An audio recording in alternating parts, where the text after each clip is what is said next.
Good evening, Grace Family Church, Riverside.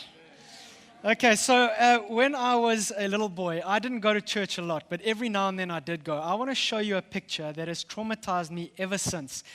It may be something you're not familiar with or you are familiar with, but guys, this is now sharing my heart. I'm still in counseling because of this picture. Now, you may not know what this is, but this is what they call an offering bag. Now, when I stepped into church and I saw this puppy come down the aisle, it did a lot of things in me. The first thing that I did when I first got it was I put my head and I smelt it. It smelled awful. It smelled like my granny. The second thing was when this thing came, it would actually cause me, honestly, to sweat. Because I knew when it came my way, it felt like everybody was looking at me. Is he going to give? Or is he not? And that is just so awkward. I'll just kind of pass it on and then, it was terrible. But the other thing was that I didn't know whether to hold it this side or that side, and my brothers and sisters were next to me. So I used to take this thing and use it as a sword, It was the only fun that I had in religious places like this until my dad clapped me over the head. But really, when I thought about this thing, really it caused stress in my life. If Dad said, guys, we're going to go to church. While we were walking into this building and going to big church, I'd be like, Mom, do you have $5? Like, I don't want that thing to come past and everyone's looking at me and I'm sweating, I'm stressing and all of that kind of stuff. And the funny thing that happened in me is that when I didn't give, I felt bad. But when I did give, I felt worse. Because you don't understand. $5 to me, like I could get those Wilson chappies. You know how many chappies you can get with $5? A lot to sustain you for the boring school week. And then sometimes I thought in my head, okay, you know what? If I sit at the end of the aisle and my dad is sitting in the middle, I don't know where this money is going. I don't know what the guys up front are doing with it. I honestly think that this stuff is potentially being abused and they are stealing from all these people. And so I am going to steal back. That's what I thought, because this was a justice issue. Now, I don't know about you. Some of you have invited a friend here and you're like, oh my gosh, it's the first time I've got them to church and now they're talking about this, and there is a lean away. And when I looked at this photo, it sometimes causes in me a lean away. And I asked as a little boy the question, why do these crazy people give away their hard-earned money? Like, why do they do that? Where does this go? What's this all about? And maybe you sit here tonight and you've wondered with curiosity, you're inquisitive. Why do people give? What is going on here? And so to answer this question tonight, as we kick off our series, I want us to look at an historical account around this guy by the name of Jacob. Now, I love Jacob because he is just so much like me. And actually, he's so much like many of you. He does everything wrong. He gets it all wrong. He makes the wrong decisions. He's in the wrong place at the wrong time. He's got real character flaws. And yet, he discovers certain things about God that I hope tonight will really enrich and bless you. So let's dive into this account. It says Jacob left. He left. He left everything. He left Beersheba and he set out for Haran. Now, a little bit of backstory here. Jacob had stolen his brother Esau's birthright. It's one thing when you do it to your brother, it's another thing when you do it to your twin brother. To steal a birthright in that day and age was a seriously significant thing. The second thing that he did was he deceived his dad. He lied to his dad to get his brother's blessing. His brother popped and was so angry that he wanted to kill Jacob. And so Jacob ran for his life. Jacob at this point in history was single. He was lonely. He wanted a wife. He wanted a companion. He wanted a lover so that he could celebrate Valentine's Day next week. Don't forget about that. But I'm just saying, Jacob was on the run. He left his family, everything that he had known. He left feeling convicted. He left feeling like a liar. He left feeling like a thief. He left feeling unworthy. When he reached a certain place, love how the author describes it as a certain place. It's not like signposted, it's not named, a certain place, a nameless place. I think what he's trying to say is that Jacob was nowhere. He was lost. He was confused. It says he reached a certain place and he stopped for the night because the sun had set. I love this imagery. It's such a metaphor for Jacob's life.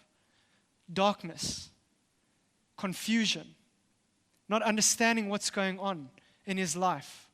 In the middle of nowhere, the sun had set. Things were gloomy in his life. And then it says, taking one of the stones there, and I love this. He didn't have a Cape Union Mart chair with a Cape Union Mart tent, and then he could boil his kettle and put his head on a memory foam pillow. And no. He just took the closest stone, meaning this guy had nothing. He had nothing. He put it under his head, and he lay down to sleep. Some of us might find ourselves in that scenario tonight. We feel like we are nowhere. We feel like we have nobody. There's a real sense of loneliness. We think we have nothing. We are running and running and running. There's a sense of separation. Where is God? What is this whole thing about? I feel lost and confused, and it's as if the sun has set. Now, how does God deal with someone like Jacob? How does God deal with someone like that tonight who might find themselves in that scenario? He's unworthy, he's sinned, he's rebelled, he's running for his life. Obviously, he's going to think God wants nothing to do with something like me. I don't fit in religious services and communities of faith. It's why I'm running away from my dysfunctional family and my life to Uncle Laban in the hope of a new start. And the God that we worship and the God that we come before tonight, he surprises Jacob. And God, I pray that you would surprise us tonight. Jacob had a dream in which he saw a stairway resting on the earth, with its top reaching to heaven, and the angels of God were ascending and descending on it. Now, when you think about this stairway, for me, many of us would think about a ladder. It's like Jacob falls asleep and he has this dream, and then he sees this ladder and he sees these angels going up and down. But for those of you who know the Old Testament, and if you don't, this would have been kind of an ancient way in which people would have set up places of worship. He would have walked past things like this with this stairway. In fact, it's referred to as a ziggurat, not a cigarette, a ziggurat. And it looks something like this. Ancient religions would build these stairways. In fact, in Genesis, the Tower of Babel looked something like this, because this was in man. Man's desire was to reach out to heaven. Man's desire was to build a stairway, to work themselves to get closer to this supreme being, to this somebody out there somewhere. And men and women would climb these stairs with a sacrifice, with an offering, with a tithe, with this pile of morality, with this bad life or this good life, with this life of effort, trying and taking step by step to reach out to find the spiritual being. And Jacob has a dream, and he sees this stairway, which he would have walked past. And then it says, there above it stood the Lord. Jacob saw God. What's going to get Jacob through this? You see, Jacob was indoctrinated with the Bible study stories, with the Sunday school stories. In fact, his opa was Abraham, and his daddy was Isaac. And they would have prayed their prayers at night. And he thought, how am I going to get through this? Oh, I just need a doctrine. Oh, I just need another Bible study. That's not true. That wasn't going to be enough for him, and it isn't going to be enough for us. He needed an encounter with the living God.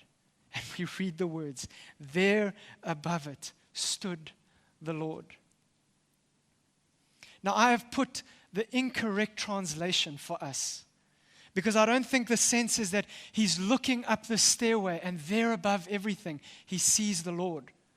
In fact, the more accurate translation is quite shocking. It's quite amazing. It says, there above him stood the Lord. Here is Jacob. He's nowhere. He's got no body. He's got nothing but a pile of sin. And there above him stood the Lord. You see, this isn't the God that we build stairways to and try through our efforts and our religion and our liturgy and our worship and our sacrifices. We reach out to access God. This is the God who comes down to Jacob. This is the God who comes down to find somebody like Jacob in this place. There above him stood the Lord. That is amazing. And God says to him, I am the Lord. I'm the God of your father Abraham and the God of Isaac. And then his words are very personal to Jacob's situation.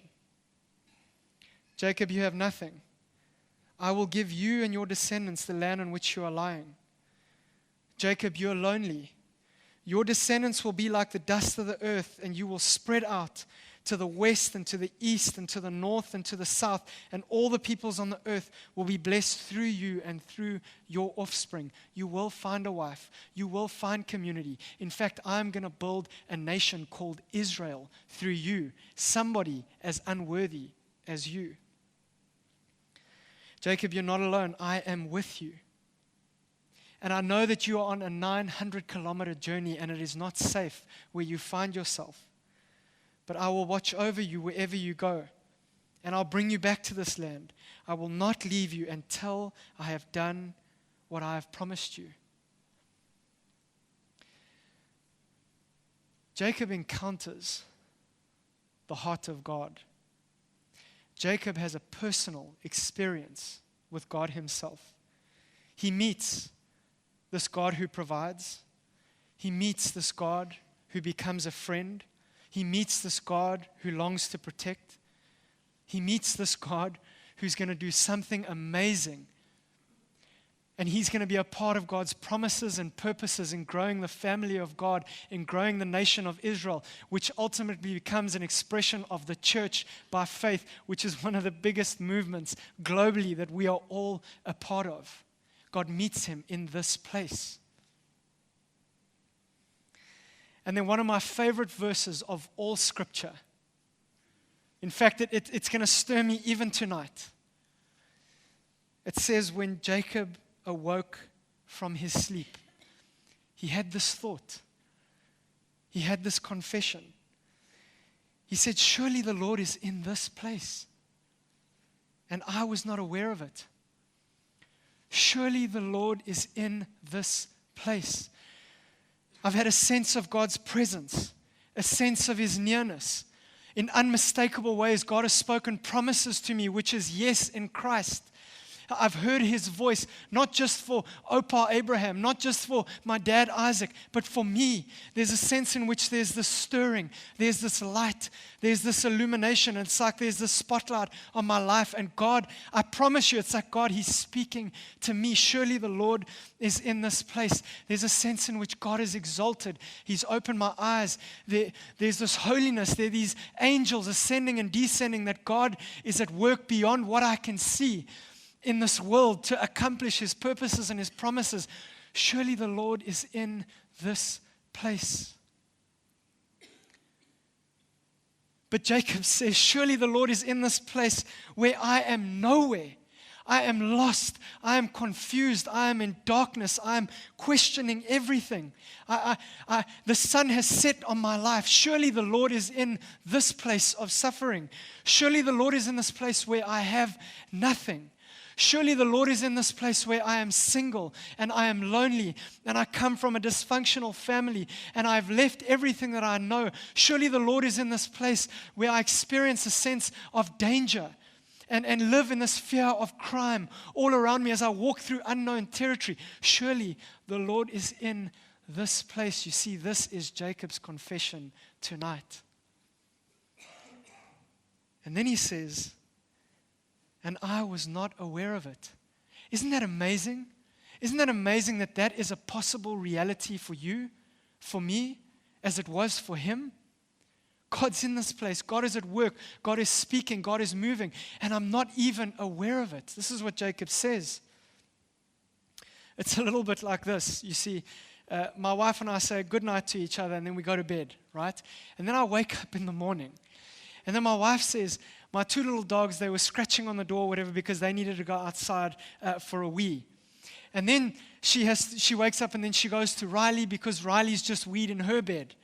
And then Maddie's nauseous, so Kirst has to go and then help Madison, kind of get rid of this nausea that she's been feeling. And then Josh, he wakes up because of all the crying and the commotion or whatever, and he's asking Mommy for some water.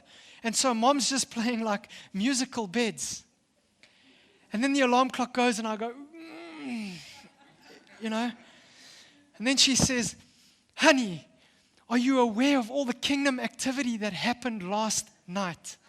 And my confession is, no, I was fast asleep. You see, these things are possible. It doesn't happen every night, just don't get me wrong. But this is Jacob's testimony as it's come to his relationship with God. You see, God has been in this place as he dealt with his Opa Abraham. God was in this place as he dealt with Isaac. He listened to the stories, he went to Sunday school, he was exposed to all this thing, but it never came home for him. And now he says, surely the Lord has always been at work, and I have woken up. And I pray tonight, Lord, I pray that some of us tonight that are fast asleep in our relationship with you would wake up and have a sense of you afresh. It says he was afraid and said, how awesome is this place? How awesome is this God that I worship? How awesome now that I see and have experienced and have heard. There's this sense of worship and wonder. This is none other than the house of God. This is the gate of heaven. I've walked past all the ancient religions and all the stairways, but this is the gateway to heaven. I have had access to the God of heaven who has come down to somebody like me who is unworthy and on the run and who finds himself in this place, and God has come to me, and this is the gateway of heaven. This is amazing. Early the next morning, Jacob, he took the stone that he had placed under his head. And then he does what all Old Testament authors know he's not allowed to do. I mean, God's law doesn't permit this. This guy's new in his faith. He's a new Christian. He's a new believer. He makes that schoolboy error that I make over and over. Oh, Jacob, I love him. Hey? Thank goodness he's not in this church. But he sets up as a pillar. Jacob, you know God commands us to build altars. And Jacob sets up a pillar. That's a fun fact for when you find yourself around a pool and they ask you that quiz and then you win the competition. And then he pours oil on top of it, and he called that place Bethel, though the city used to be called Luz. Now, what does Jacob do? And what would you do if you had seen and heard and experienced and encountered God in this way? Would you just break out in song and say, you're bigger, God, than I thought you were? I'll rest in the Father's hands. He does something so unique and so strange from this place of worship and of wonder. Then Jacob, between him and God, he makes this vow. He makes this promise. Not because we are doing a Bank on God series, not because the pastor said, not because I went to that synagogue or this community of faith, but because he encountered God, he makes this promise. And I want to unpack a few things here. He says, God, if God will be with me, if God will be with me and he'll watch over me on this journey that I'm taking, and he'll give me food to eat and clothes to wear, if he'll provide for me so that I return safely to my Father's household, then you know what? Then this God, the Lord, he will be my God. And this stone that I've set up as a pillar will be God's house. And God, of all that you give me, I will give you a tenth. Two things here. I love Jacob's honest doubt. In fact, this passage scared me a little bit. If God, Jacob, you've just experienced God in a way that the people that I'm going to speak to, and even myself, we crave. You saw the exalted Lord, his nearness, his closeness. He spoke to you so personally, directly in your play. I mean, like this is God. He's made these promises. And then you say, okay, whoa. If God is going to deal me with that way. In other words, let's see, God, if you come through for me on this 900-kilometer journey, there, God, and back. I love that. You know, we ordinary people, eh? We fickle in our hearts. We battle to trust God. We are like Jacob. And the scriptures give us permission to be, you know, God, he gets us. He's merciful and he's kind. He understands who he's dealing with. And he gives Jacob this freedom. And Jacob's like, okay, God, if you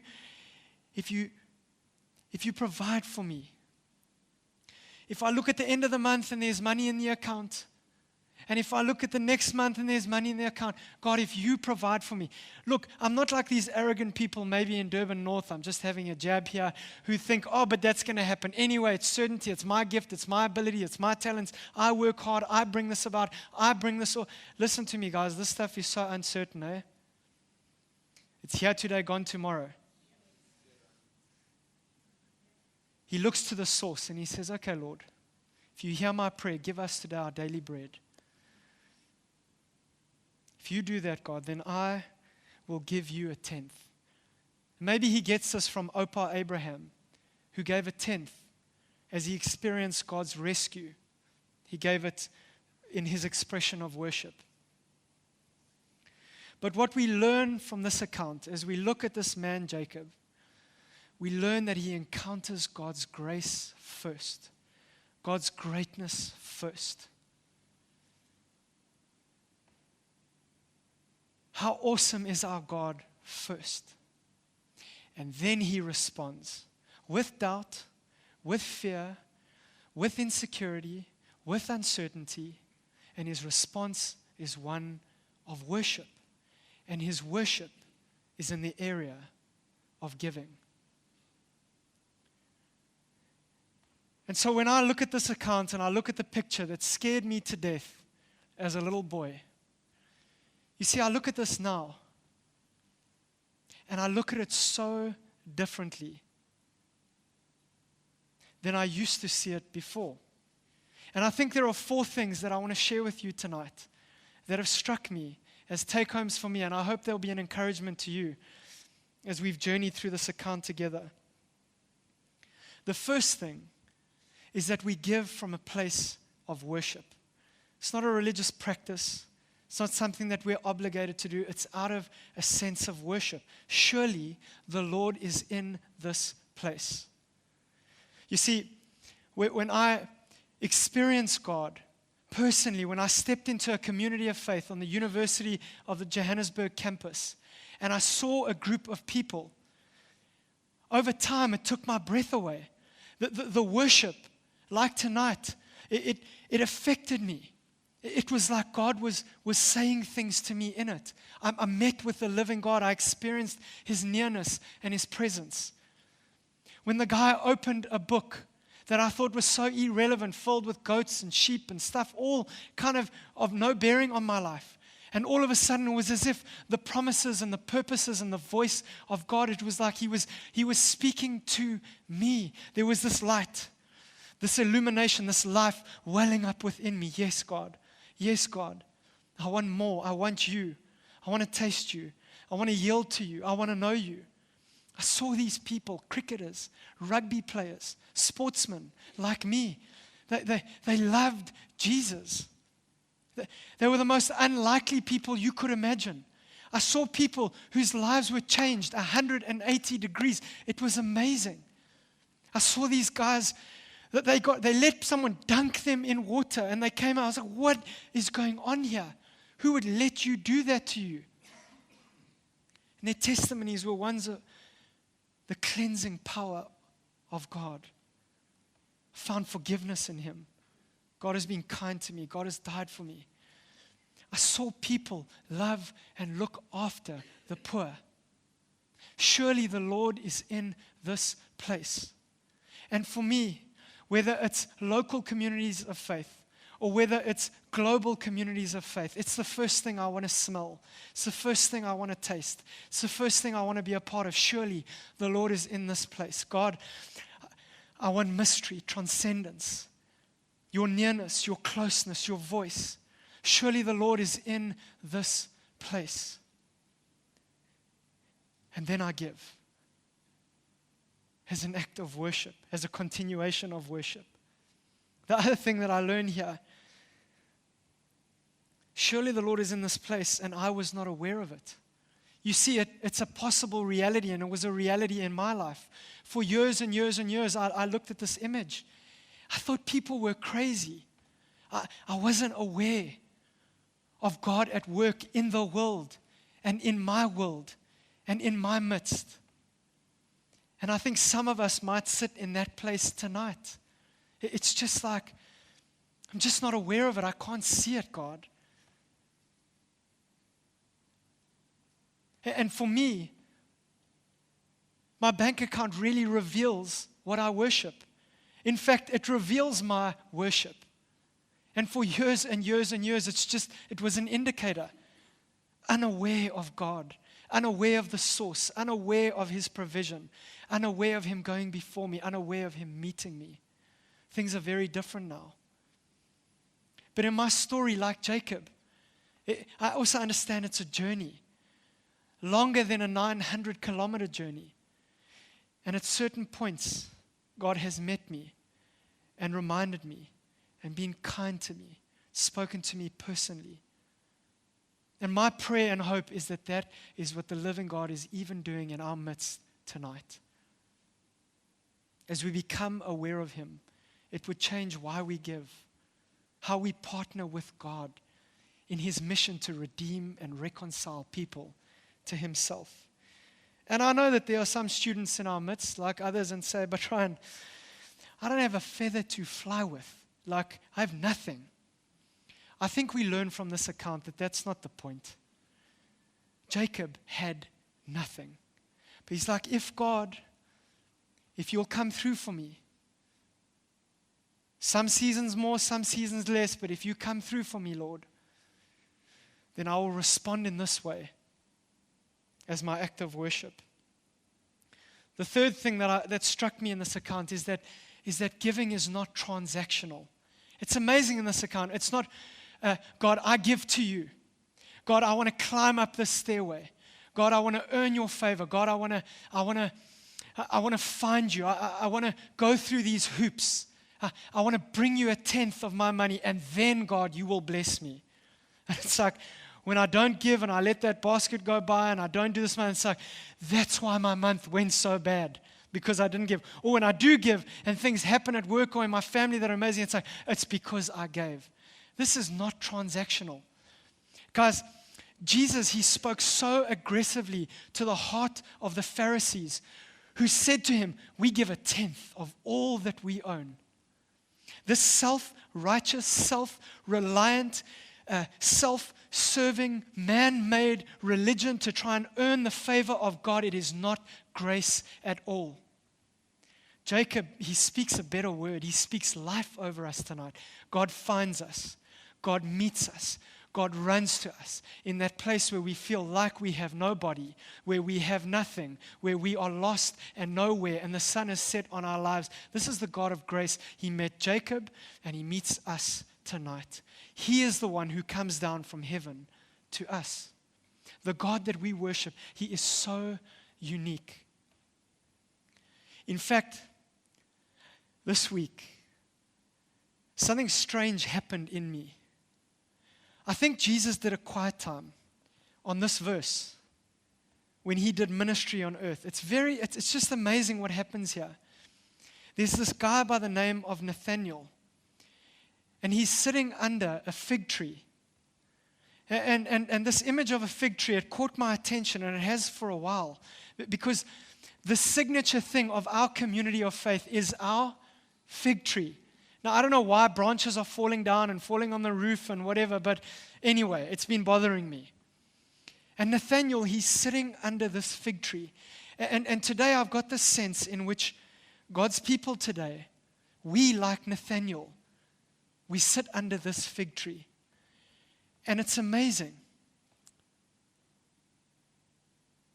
Jesus looks at Nathaniel and He says, I saw you sitting under the fig tree. Now, we don't know in John's account what was going on in Nathaniel. We don't know if he was having a good old moan before God. We don't know if there was disillusionment. But maybe he was in the same place that Jacob found himself in. And he says, the Lord saw me. And he responds this way. He says, you are the Messiah. You see me like nobody else sees me. You see me like not even my own pastor sees me. And he responds with this confession of faith and of trusting the Lord as King. And Jesus says these words, I tell you the truth, Nathaniel. And his disciples are there, and we are here under this fig tree tonight. You will all see heaven open and the angels of God going up and down on the Son of Man, the one who is the stairway between heaven and earth. This is amazing. Nathaniel, Riverside, Jesus is saying, I am that stairway. This is so unique to every other religious experience that you can pursue. You can pursue Islam around the 5 pillars to get close to God. You can take 8 steps of the Enlightenment with regards to Buddhism to get close to God. You can try the 10 commandments of Judaism to get close to God. And Jesus says, no. I am the stairway between heaven and earth. I am the God who comes to you. I am the God, Nathaniel, who sees you tonight. I am the God who finds you. I am the God who fetches you. I am the God who wants you. This is grace. This is grace. This is grace. And you will see angels walking on the Son of Man. Isn't that amazing? We trample tonight by faith on the Son of God.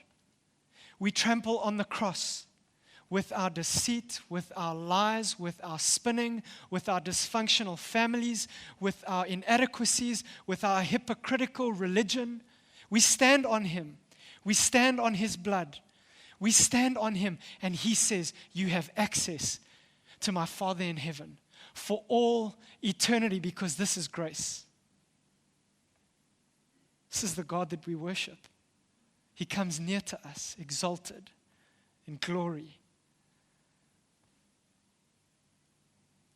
And it is from this place that I would like you to consider to step in on those stairs, to step up and to worship and to give and to be a part of God's purposes and promises as He redeems and reconciles a lost world to Himself. Let's pray together.